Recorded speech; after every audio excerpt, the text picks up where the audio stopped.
You tried to pass a motion this week, a really important measure, to have an inquiry into some of the trans-affirming care, as it's called, for youngsters in Australia. Some of these gender reassignment treatments and surgeries.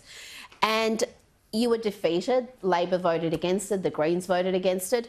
And there were also several Liberals who voted against this. What is the fear of actually just having an investigation like they've had in the UK, like they've had in Scandinavia, into what is happening in this area and what treatments are being inflicted on confused children?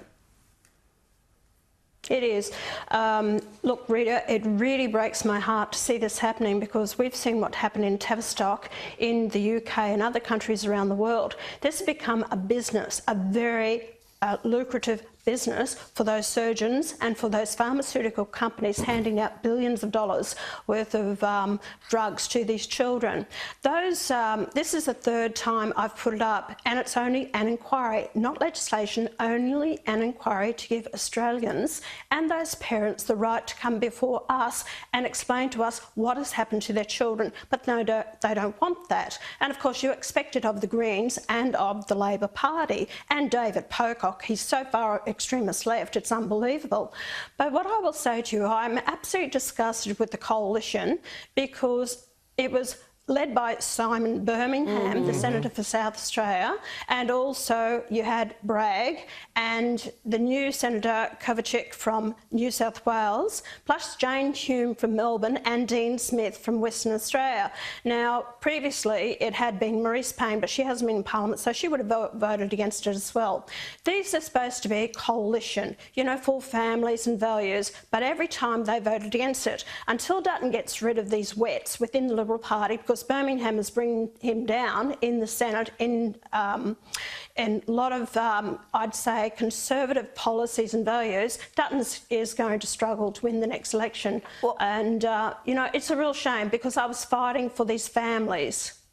Well, Pauline, I can tell you there are plenty of coalition MPs who are pretty irate about Simon Birmingham pushing this, for allowing a so-called conscience vote and having these handful of MPs who voted again. As you said, this wasn't legislation. This was just a motion to have an inquiry so we know what's happening. Because one of the problems in this country is there's so little transparency in what's happening at these gender clinics, even the ones at children's hospitals that are exclusively treating Rita, children. let's just pause there. And again, I want to name and shame these coalition senators. It's an absolute disgrace, Pauline. We have highlighted on this show time and time again the damage being done to young children by this entire gender insanity, particularly the medical intervention, the destruction, the mutilation of young children. So I want all coalition voters in Australia to know the following names are not prepared to even ask questions. That is Senator Birmingham,